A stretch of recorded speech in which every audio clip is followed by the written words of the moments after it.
On va revenir maintenant sur ce fameux arbre généalogique de Barack Obama qui nous est présenté par un généalogiste de renom lui aussi, Jean-Louis Bocarno. Vous allez l'entendre, Obama est donc français en partie par des ancêtres protestants et alsaciens, on l'a dit. Il est même cousin, très éloigné tout de même, mais cousin de l'ancien président français Valéry Giscard d'Estaing. Le comble, c'est qu'il est aussi cousin très éloigné de l'ancien président Bush.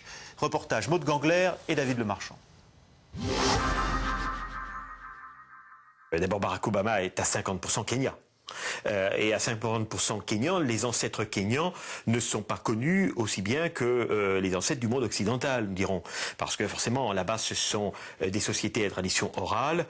Au-delà de l'arrière-grand-père, ça devient très difficile à suivre. Bon.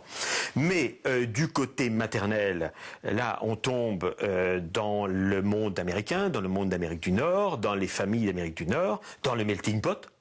Et là, on va trouver des familles beaucoup plus classiques et beaucoup plus étudiables. La famille de sa mère est complètement représentative des familles d'Amérique du Nord, c'est-à-dire qu'ils descendent, ils sont issus de croisements, de brassages, de rencontres, de mariages entre les descendants des migrants, de ceux qui ont construit la population, qui ont constitué la population de l'Amérique du Nord. Et on va lui trouver essentiellement 80% d'ancêtres qui sont des Britanniques, alors avec des Gallois, des Écossais, des Anglais, des Irlandais, bien sûr. Et puis, on va lui trouver également 10% d'Allemands, 3 ou 4% de Français, de Belges, etc. Barack Obama était cousin d'un tas de présidents qui l'ont précédé à la tête des États-Unis, dont Bush lui-même, dont Johnson, dont Carter, dont Truman. On le trouve aussi cousin éloigné de Dick Cheney, l'ancien vice-président. Alors bon, ce sont des parentés au XVIIe siècle, qui remontent au XVIIe siècle, qui sont des parentés, ils sont cousins au XVe, XVIe degré en général.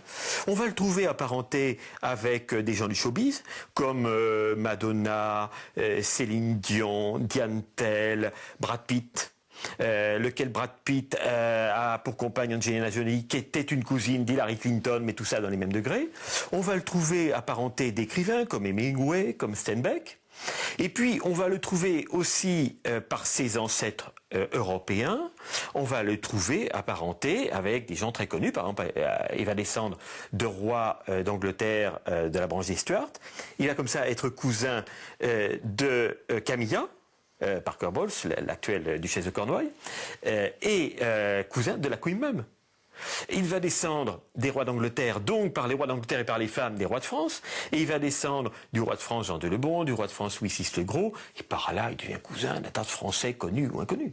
Il descend de plusieurs migrants, de plusieurs couples de migrants français partis s'établir pour l'Amérique, partis de régions différentes, en général des Huguenots qui fuyaient la révocation de l'édit de Nantes, parfois des Alsaciens aussi qui sont allés tenter leur chance en Amérique comme ça se faisait en Alsace à une certaine époque. En France, il va être cousin avec Giscard d'Estaing, de très loin, avec Philippe de Villiers, puis avec des tas d'autres. Et ça ne veut pas dire que les parents ont joué ensemble quand ils étaient petits. Non.